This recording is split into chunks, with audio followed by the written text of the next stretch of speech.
Hello, everybody. Welcome to tonight's Committee of the Whole meeting. It is Tuesday, June 16th at 6:30 p.m. Can I get a roll call? Finkler. Here. Fuller. Here. Hammer. Here. Lawson. Here. Reed. Here. Relke is excused. Rostad. Here. I acknowledge this meeting was posted and noticed according to law. All right, I'll look for a motion to approve tonight's agenda. So move. Second. Oh, we got a first by Alder Rostad and a second by Alder Lawson. Any discussion? All in favor? Aye. Any opposed? Any public comment? There are none. All right, awesome. New business, discussion regarding investment advisory service with Ellers. Come on up. It's like, look, I'm like, does somebody know me here? I'm Tammy Oshevsky. So for those of you who have not met me, I won't quiz you on that later. Tammy O is sufficient. And I was asked to be here. I had met with Matt and Kendra to just go over what you had been doing previously and make some suggestions on perhaps how the city could leverage your current program and really just enhance it.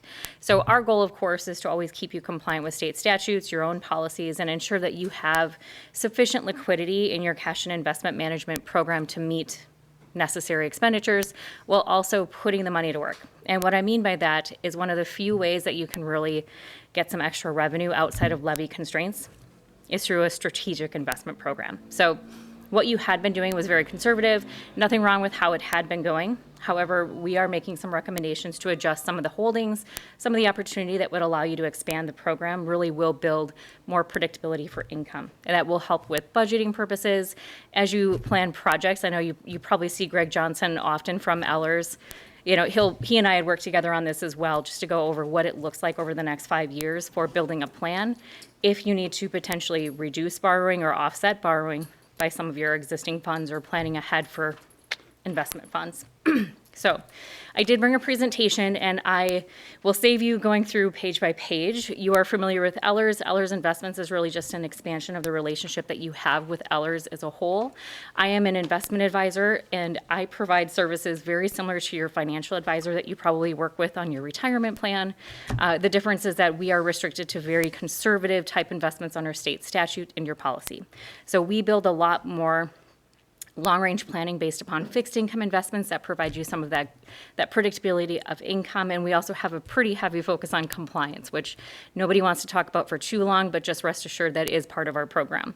So we do work with municipalities across all facets of public finance, really embracing and working with you to ensure that the decisions you are making are well within the guidelines of best practices as well as compliance with statutes. But also it's really important that you're making decisions that work together as a whole. So really that whole picture, whether it be debt issuance, managing your general funds, utilities, it all comes together with one picture. And if we take a peek here at the next couple of slides, it really is just focusing on our approach. And really just to remind you that we are an expansion of your existing finance team, so we're not here to replace anybody as much as we are here to enhance your existing process. And we try to ensure that all of the recommendations we are making are factoring in all of the decisions that you are making now, as well as some things that are coming down the pipeline in the future.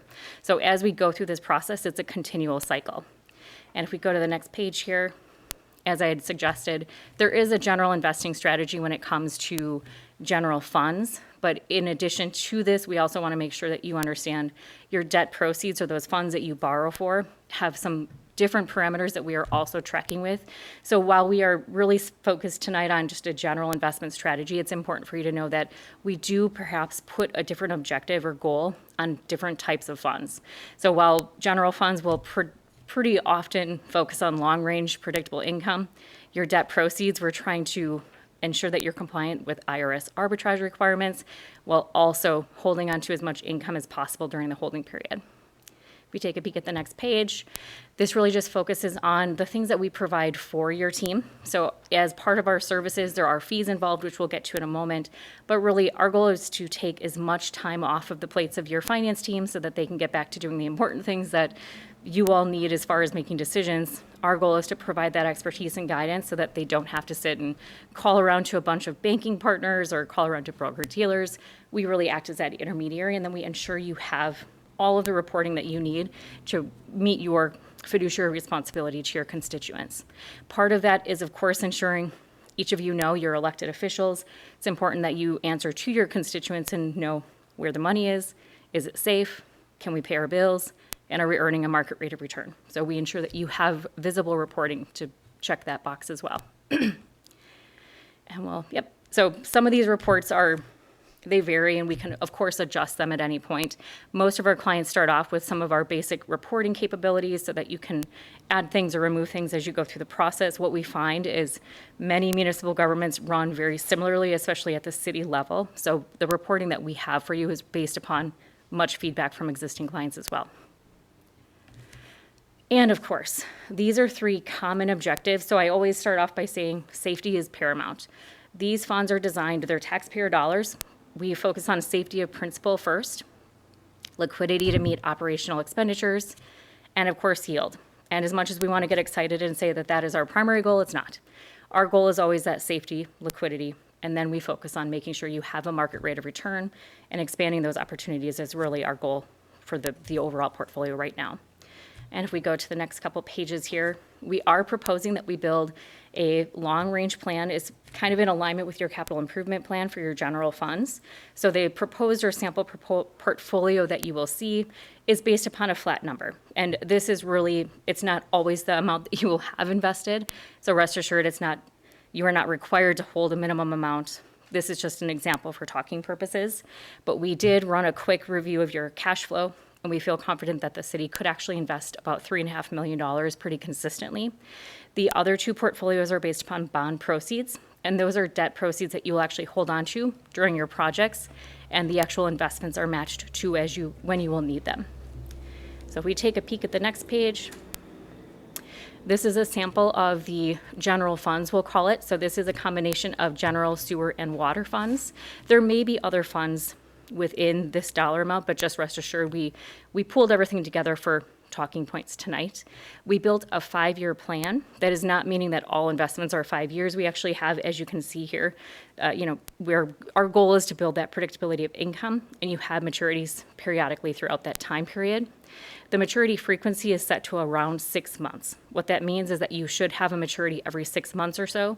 We can adjust that based upon market conditions, but right now we are recommending you build out about a 5-year ladder that will provide you income just over $660,000, and our fee for that service over that 5-year period of time is about $43,000.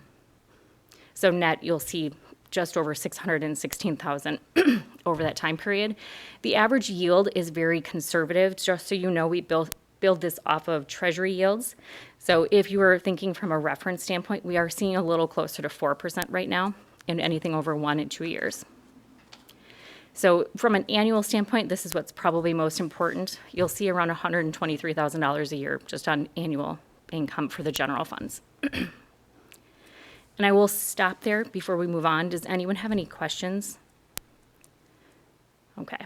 I didn't want to go into too much detail or give you not enough. So we'll take a peek now at the 2 debt proceeds. And these, just so you know, they have a little bit different timeline, but you'll see if we actually flip to the next one here.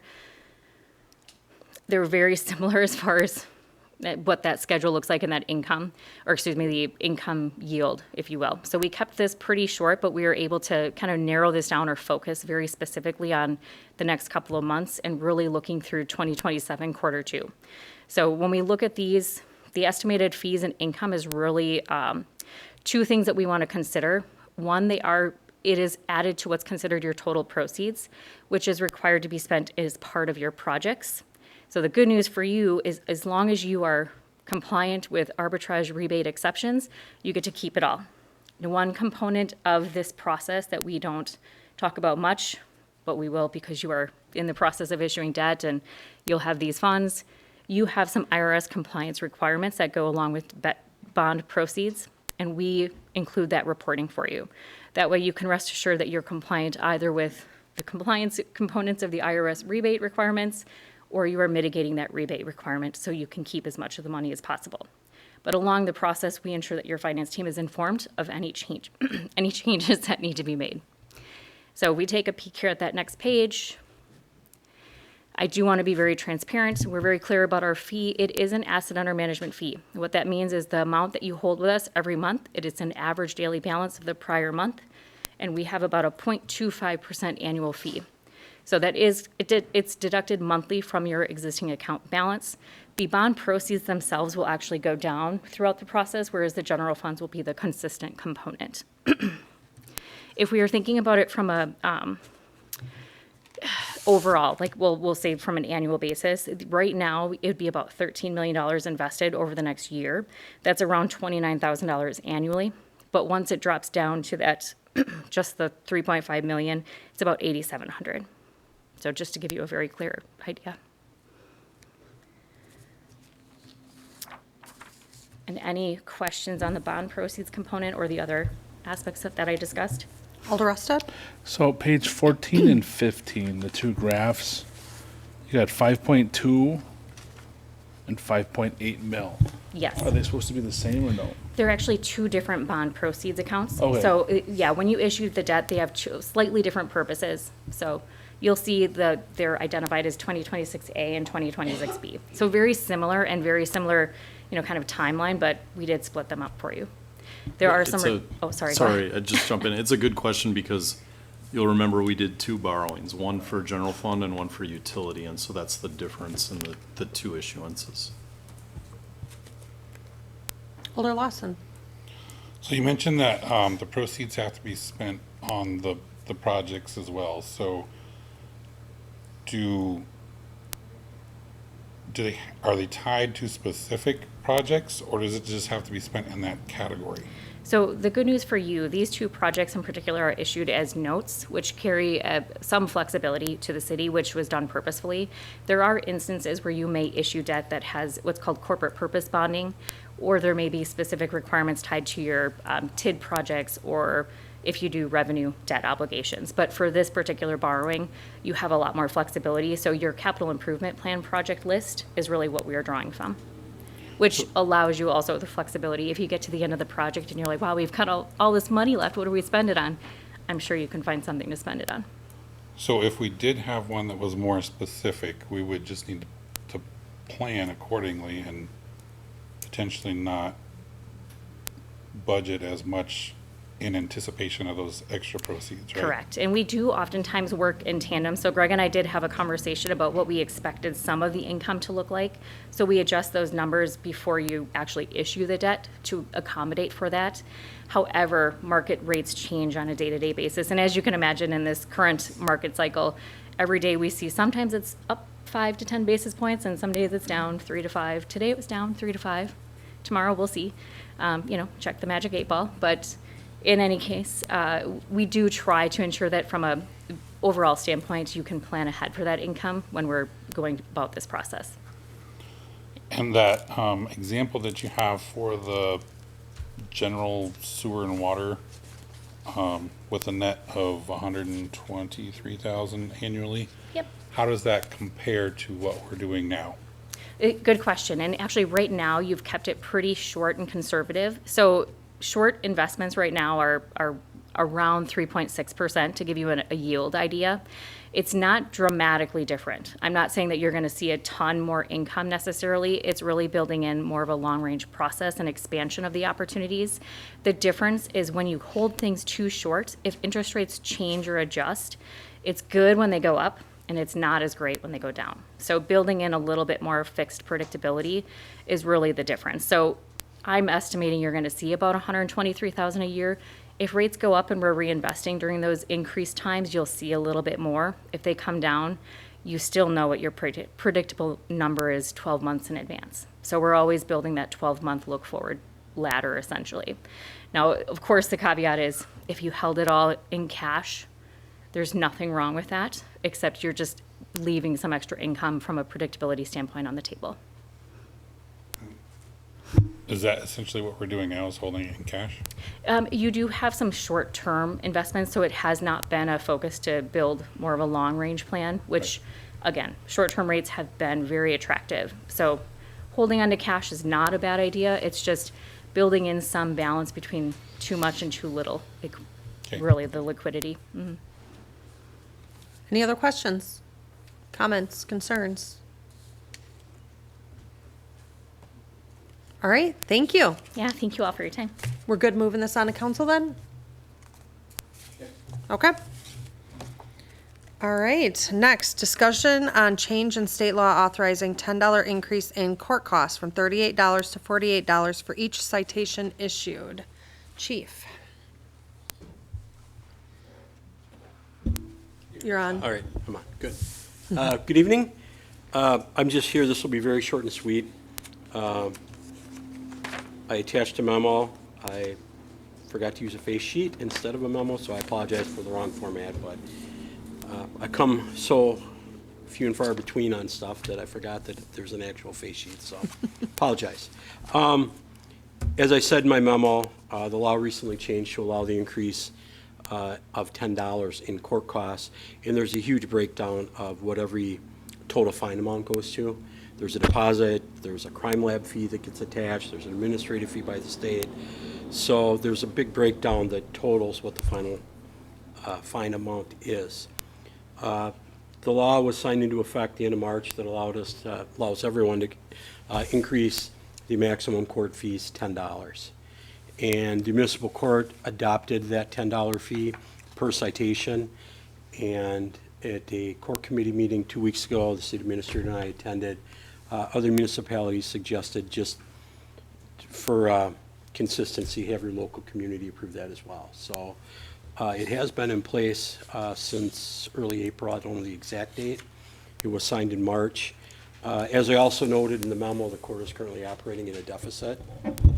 They hope by the end of the year maybe to increase collections and minimize or reduce the deficit that they potentially could end in.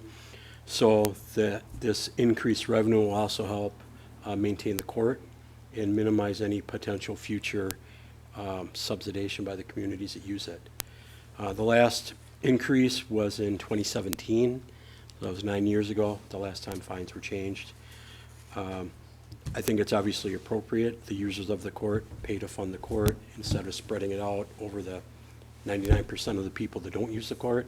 So I'm just here asking for adoption or agreement to maintain the $10 increase. Everyone knows that costs for everything and maintaining everything has increased.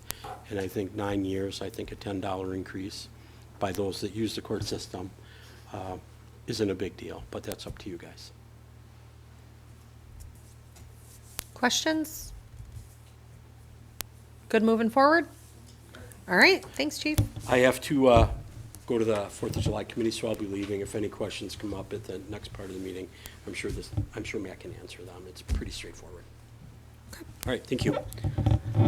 Awesome. Discussion of comprehensive outdoor recreation plan, public input strategy.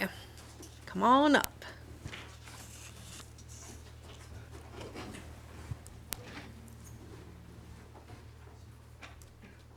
The face. The next one. That one. Yep, perfect. Hi everyone, I'm Maria. I'm the city's intern this summer, and I'm working on updating our comprehensive outdoor recreation plan. This has to be done every 5 years to stay eligible for stewardship grants from the DNR, and part of that process involves public input. So we met with the Recreation and Public Spaces committees last week, and I put together a survey kind of summarizing the ideas generated in that meeting.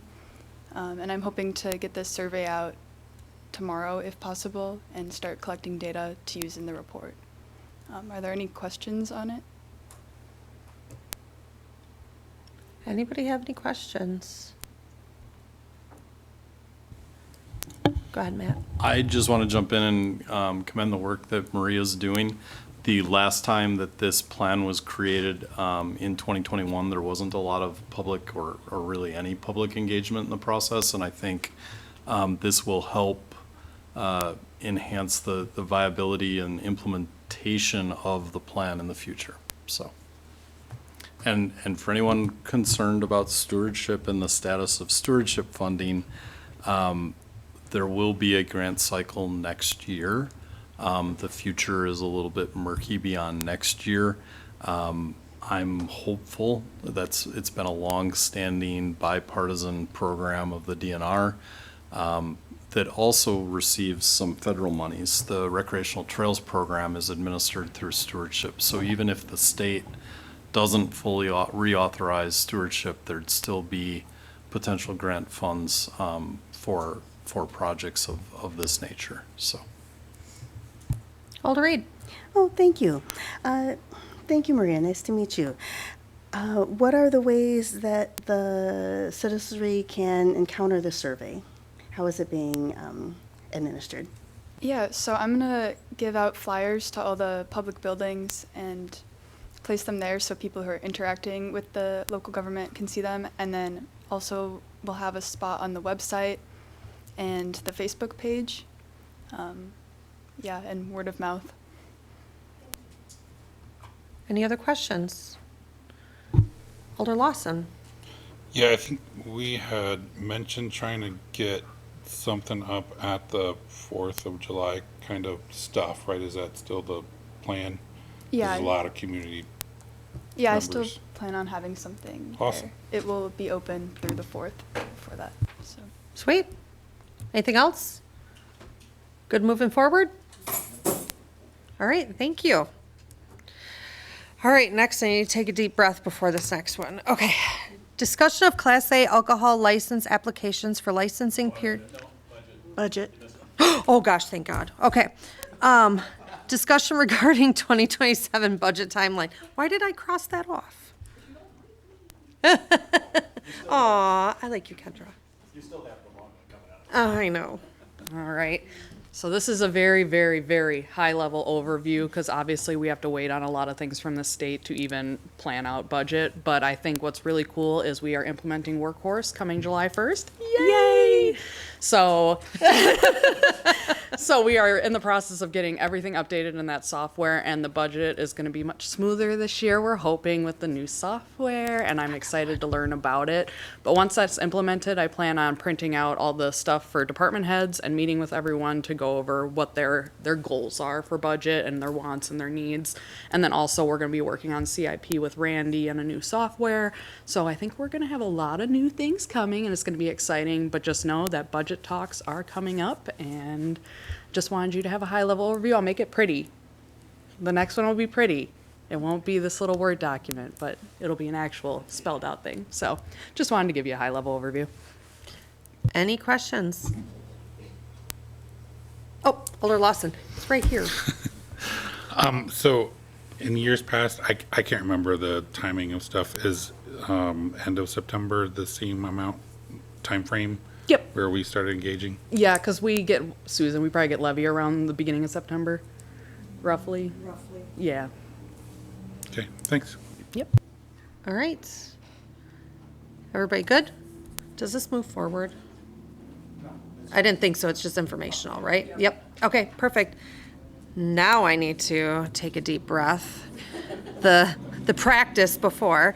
Discussion of Class A alcohol license applications for licensing period of July 1st, 2026 to June 30th of 2027, which includes Jose Roberto Alvarado, owner DBA Blanca's Mexican Store, Chester Bandit Store, Incorporated DBA Chester Bandit Store, Columbus Market LLC, Dolgan Corp. LLC, DBA Dollar General Store number 10422, Quick Trip Incorporated, DBA Quick Trip number 808, Liberty Square Gas Station Incorporated, DBA Refuel Pantry, Columbus West, Ultra Mart Foods LLC, DBA Pick and Save number 392, and Walgreen Company, DBA Walgreens number 10396. Susan?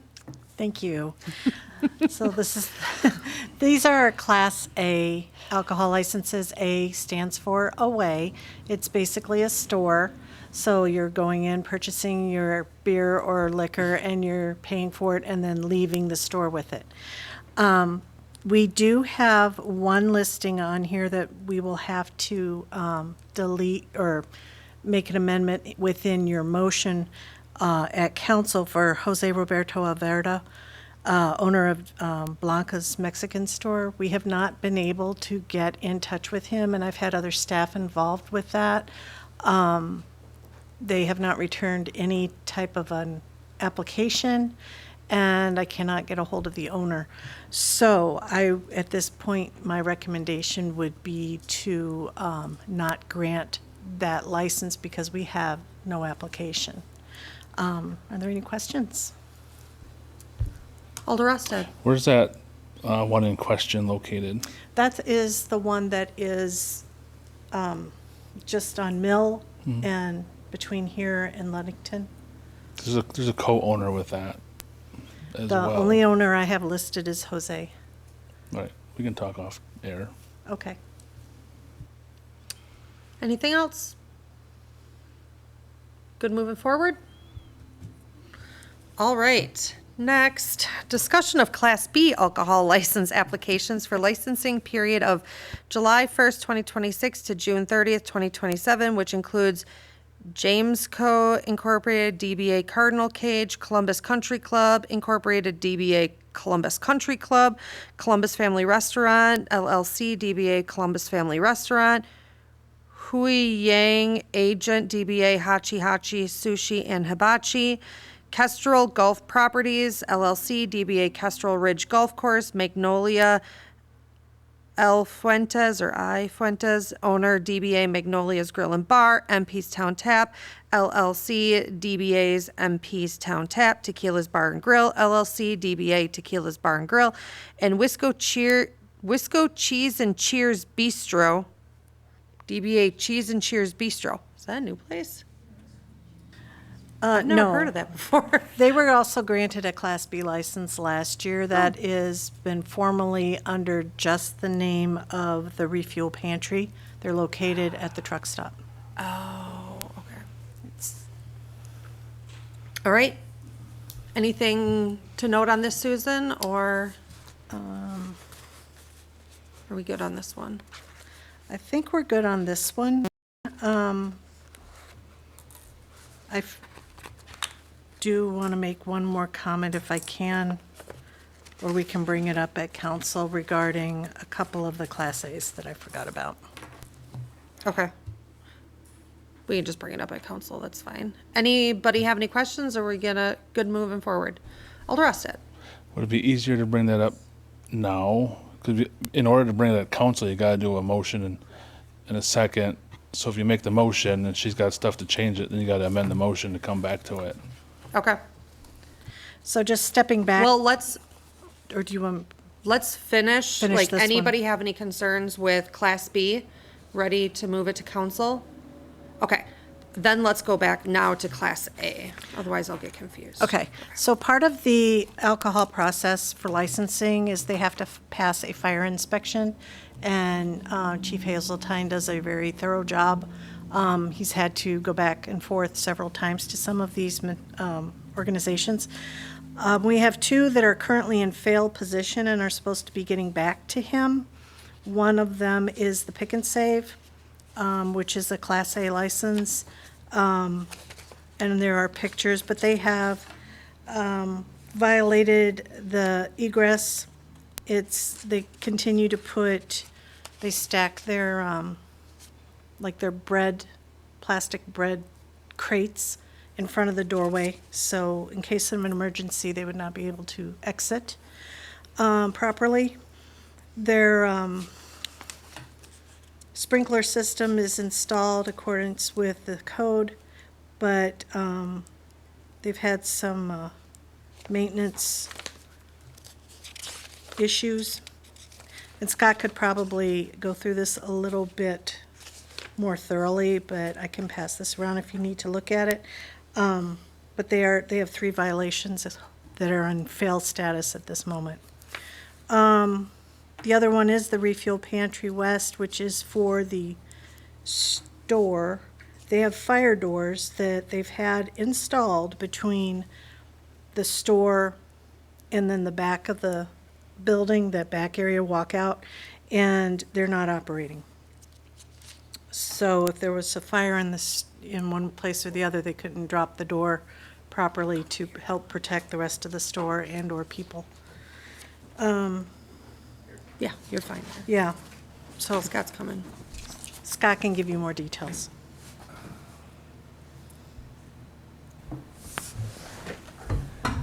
So, which you want me to talk about first? Well, Pick and Save and the sprinkler system, they're supposed to keep everything clear away from there so we have easy access to get to it in case of a problem. And it's ongoing every time we go there. It's based, there's even well, there's pictures. But didn't want to fail them, but it's an ongoing issue with that. And then the other part is they have a space issue in the back, and it's usually exit pathways are always blocked. I get it, but at some point you got to keep the exits at least open. With the BP West, they have 2 overhead fire doors, one at the end of the store to the main lobby in the middle of the building, and then down the hallway after the bathrooms to the back part, there's another overhead fire door that haven't been tested since '24. So they got to be tested annually. So they haven't got fixed, so I'm holding them, using this to get them to move and get it tested. Scott, did you give them a deadline by the end of the month? I told them end of the month or sooner. Okay. And Susan, are you looking for us to like put a stipulation on their liquor license that only approve if they are not in failed status? Okay. That would be your decision. I mean, this is kind of an ongoing situation. Yep. So if you want to give direction to staff on that, that would be great. Okay. Alder Rosted? That's what I was gonna ask too. I think we can approve it as presented, right? And then leave it to city staff. I don't think we gotta put that in our motion, like fail past status. I think we leave it to city staff and I would recommend making the motion to approve, provided that they have passed the fire inspection.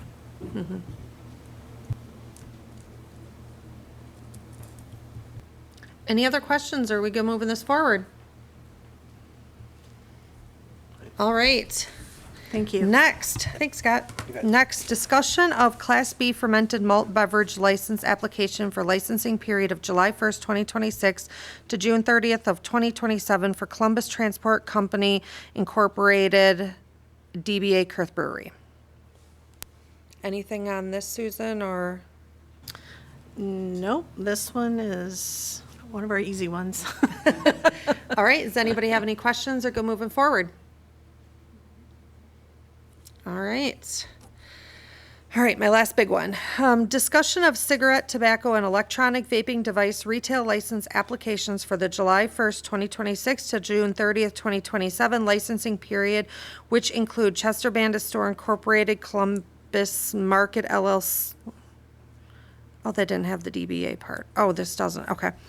Chester Bandit Store Incorporated, Columbus Market LLC, Dolgan Corp. LLC, Dollar General Store 10422, James Co. Incorporated, The Cardinal Cage, Kestrel Ridge Golf Course, Quick Trip 808, Liberty Square Gas Station LLC, Refuel Pantry, Columbus West, and Walgreens Store 10396.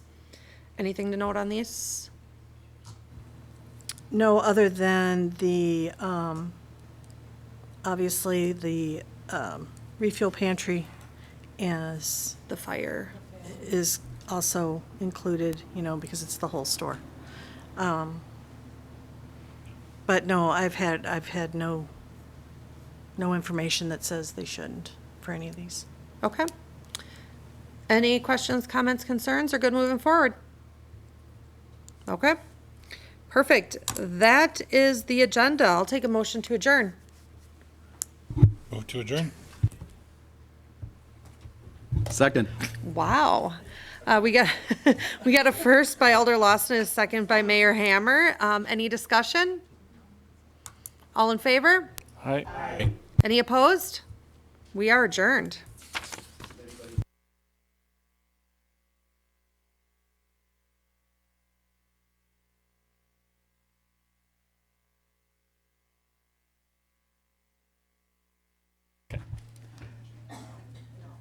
All right. Good evening, everybody, and welcome to tonight's Common Council meeting of Tuesday, June 16th of 2026. And welcome to those that will watch this on video at a later date. Could I have a roll call, please? Finkler. Here. Fuller. Hammer. Here. Lawson. Here. Reed. Here.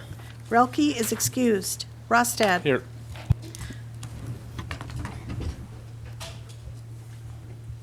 I pledge allegiance to the flag of the United States of America and to the republic for which it stands, one nation, under God, indivisible, with liberty and justice for all.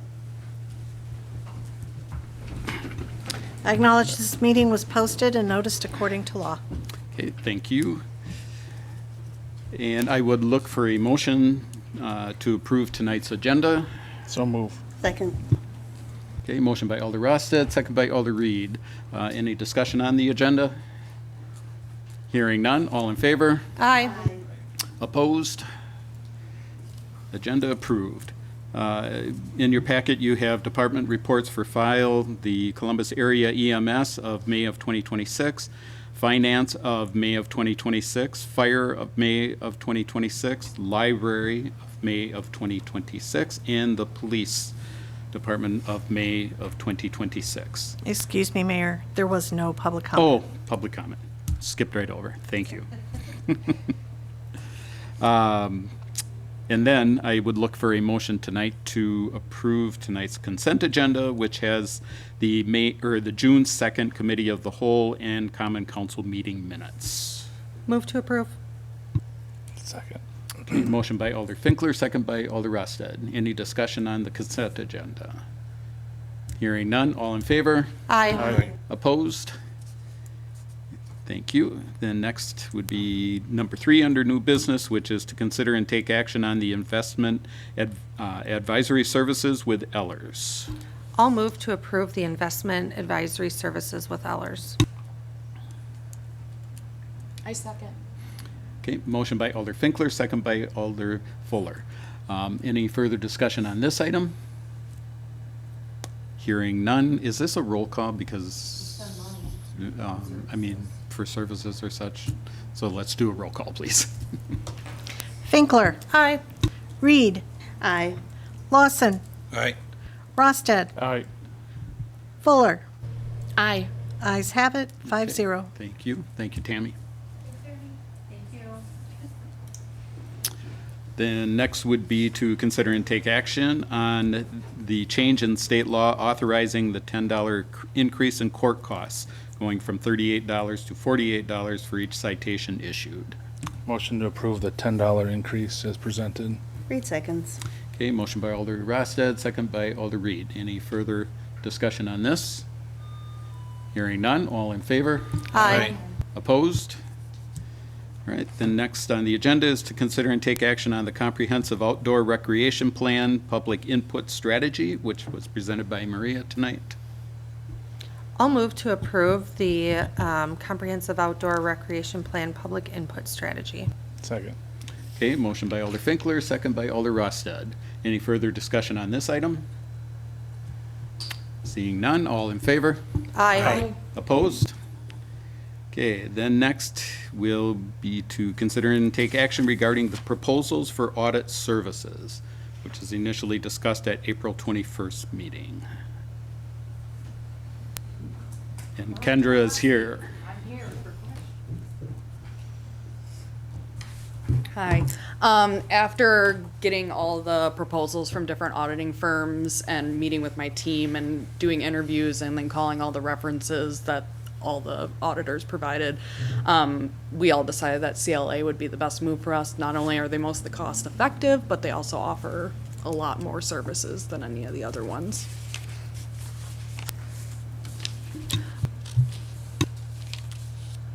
Should we have a motion before we discuss? Yeah, I'll move to approve the audit services for CLA. I'll second. Okay, motion by Alder Finkler, second by Alder Rosted. Discussion? Alder Rosted? I think we need to be more transparent, maybe, in the memo, because we can't expect citizens or residents to read through all this and come up with the same reason of why the team did this. I think it'd be beneficial not only to the residents, but council as well, like a breakdown of this is how much we saved, why this service offers this versus that, you know, just so it's easier for those that would reach out to us and how we have to explain it to them. It would allow us not to contact you if we had more information up front. Sure, I can definitely. Like an executive summary? Well, yeah, because it's hard, and I'm not gonna lie. It took me a long time to go through. Yeah, it's a lot. And play Took me the a long number time, too. game, but I don't know the services that Baker Tilly currently offers the city. It's out of my realm. Mm-hmm. So if I don't know, I don't think many residents do either. So Alder Lawson. So did you score the proposals? What do you mean by that? Then that is a no. Because it would be pretty obvious if they were scored. I genuinely don't know what you mean by score. Do you have benchmarks that you rate each proposal against? Well, it's I think what he's getting at is like when we did, like Matt's evaluation, we had a scoring Yeah, I thing. mean- So is something similar to that, correct? Kind of And common kind practice, if you submit an RFP, you release an RFP, you score proposals that come in, and you have categories that are very transparent to who's submitting of what you're gonna score and how you're gonna score it. Each category is worth so many points, right? Cost is always one of them. And then you determine who you wanna go with, somewhat based on the score, not always the highest score, but typically. And I'm not saying we have to start doing that, but that would be very transparent, to what Ryan was saying, so. Gotcha. Yep, I only looked at the cost effectiveness, what they all were offering, and then I did interviews with each of them, and then I interviewed their current clients. So I can do scoring from now on and create a document for that. Okay, I think are you got another? I was just gonna say, if that's something we want to explore, it should be like probably done at a higher level so that there's a policy in place that Matt, kind of determines, and everyone that does that would follow that policy. Okay.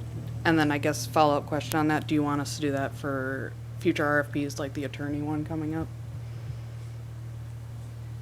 Depends on what policy is in place. Okay. If there is one. I just want to make sure we're doing it right.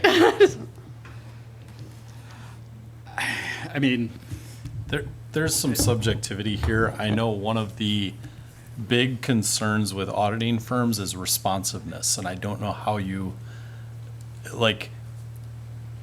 pick one of these firms. They could have been the greatest looking firm on paper, but if 3 of their references tell you we wait till the exact day of a deadline to get TIF financial reports or audit statements, and I think in my conversations with Kendra, there was the greatest level of comfortability with CLA working in advance and getting documents in a timely fashion, because that has been a significant concern over the past 12 months with our current auditing firm.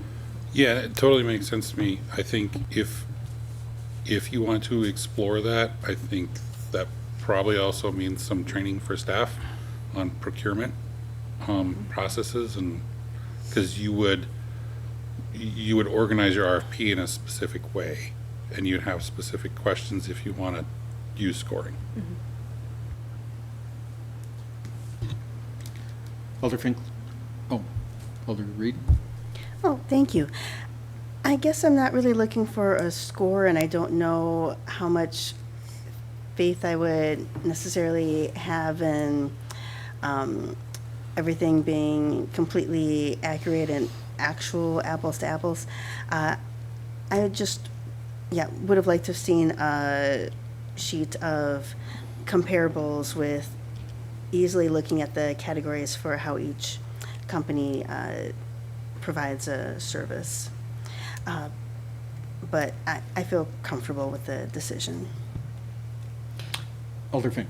Just to kind of speak to Alder Lawson's comment, I have been involved in more than I probably ever wanted to RFPs with benchmarks.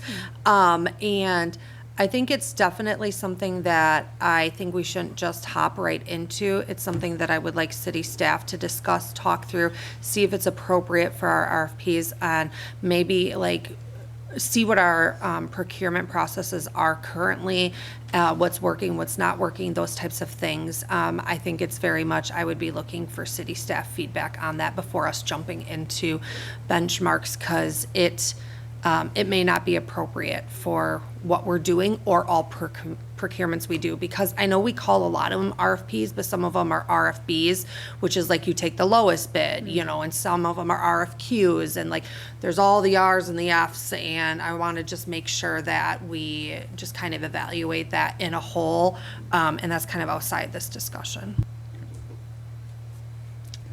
I guess the only question I had, and it's just, what was last year's with Baker Tilly? What How was much the- we spent? Yeah, 89,000, 89. because they have extra hidden fees and services that aren't spelled out. Okay. And we didn't get our audit till October, sorry. Yeah. All right, any other questions on this? So I would look for a roll call vote then for this. Rostad, Aye.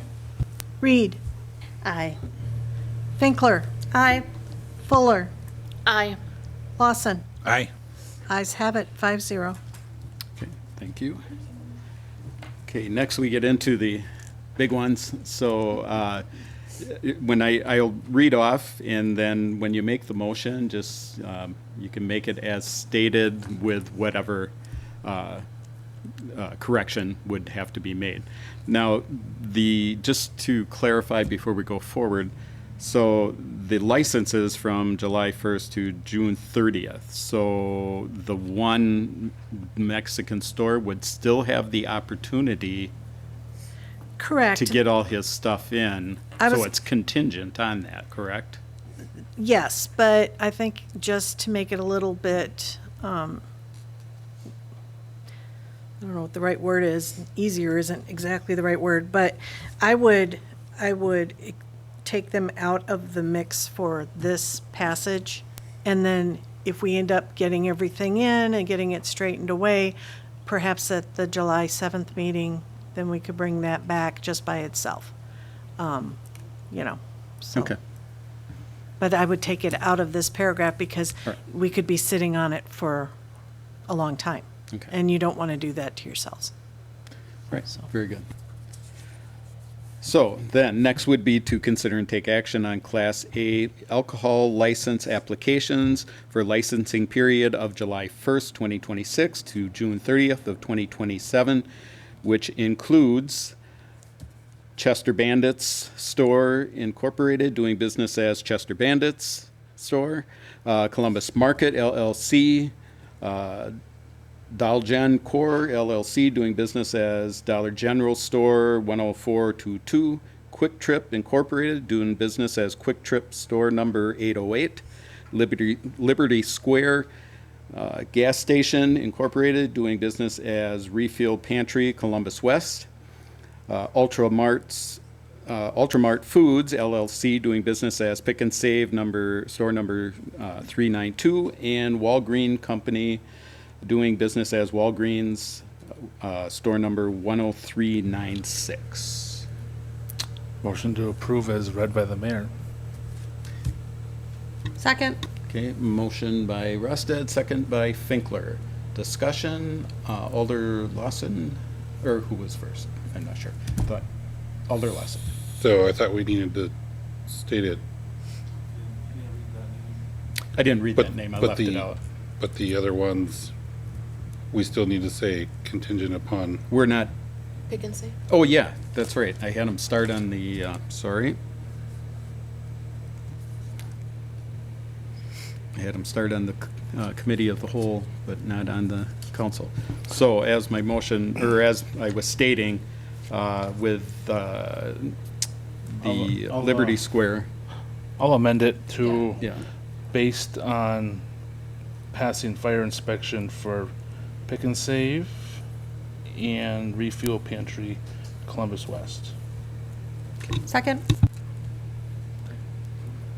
Yeah. All right. So motion and second. Alder Fuller? You have- Okay, it was the same. Get that other paper out there so that I have that. All right, motion in front of you. Any further discussion on that? Hearing none. All in favor? Aye. Opposed? Okay, thank you. Then next would be to consider and take action on the Class B alcohol license applications for licensing period July 1st, 2026 to June 30th, 2027, which includes James Co. Incorporated doing business as Cardinal Cage, Columbus Country Club Incorporated doing business as Columbus Country Club, Columbus Family Restaurant LLC doing business as Columbus Family Restaurant, Huey Yang Agent doing business as Hachi Hachi Sushi and Hibachi, Kestrel Golf Properties LLC doing business as Kestrel Ridge Golf Course, Magnolia Fuentes owner doing business as Magnolia's Grill and Bar, MP's Town Tap LLC doing business as MP's Town Tap, Tequila's Bar and Grill LLC doing business as Tequila's Bar and Grill, and Wisco Cheese and Cheers Bistro doing business as Cheese and Cheers Bistro. I move to approve the Class B licenses as stated. Second. Okay, motion by Alder Lawson, second by Alder Rosted. Any further discussion on this one? Hearing none, all in favor? Aye. Opposed? Okay. Then next would be to consider and take action on the Class B fermented malt beverage application for licensing period July 1st, 2026 to June 30th of 2027 for Columbus Transport Company doing business as Kurth Brewery. Motion to approve. Second? Okay, motion by Alder Rosted, second by Alder Finkler. Further discussion on this? Hearing none, all in favor? Aye. Opposed? And then next is to consider and take action on the cigarette, tobacco, and electronic vaping device retail license applications for the July 1st, 2026 to June 30th of 2027 licensing period, which include Chester Bandit Store, Columbus Market LLC, Dalgen Core LLC, Dollar General Store 10722, James Co. Pardon? 10422, sorry, thank you. James Co. Incorporated, the Cardinal Cage, Kestrel Ridge Golf Course, Quick Trip Store 808, Liberty Square Gas Station Refuel Pantry Columbus West, and Walgreens Store number 10396. With passage Motion. With the, Yeah. yeah, of Motion. the fire with inspection. the contingent on the refuel pantry meeting the fire inspection, correct? Yes. Motion to approve with the contingent that refuel pantry passes inspection, fire inspection. Second? Okay, motion by Alder Rosted, second by Alder Finkler. Any further discussion on this? Hearing none, all in favor? Aye. Aye. Opposed? Glad that's only once a year, right? And next is to consider and take action on the claims in the amount of $765,525.86. So move. Second? Okay, motion by Alder Rosted, second by Alder Finkler. Any discussion on paying the claims? Hearing none, roll call, please. Rostad, Aye. Finkler, Aye. Lawson, Aye. Reed, Aye. Fuller. Aye. Ayes have it, 5-0. Okay, thank you. Reports? Last Thursday, I had the opportunity to attend the Local Government Institute of Wisconsin. It was a one-day conference held in Stevens Point, and it really focused on government collaboration around the Innovation Fund grant through the state of Wisconsin. You may be aware there's roughly $200 million remaining in that fund, and essentially the day focused on how communities have utilized that fund and leveraged those opportunities. Just a couple of unique takeaways. There were 3 communities in the southern part of the state that banded together, used the grant funds to pay their engineering service, and essentially went together on a group purchase on slurry seal and crack seal.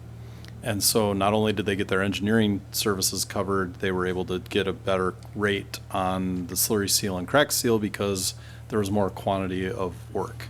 The other one that was really interesting to me is the amount of services that Washington County provides the municipalities within Washington County using a portion of their county sales tax.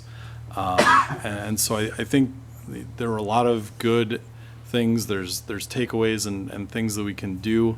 And I'll be meeting with administrators throughout Columbia County to talk about how we can work together and maybe possibly leverage those funds. So there'll be more to come on that, but just wanted to make you aware that I think there were a lot of good takeaways and some opportunities for us from that seminar.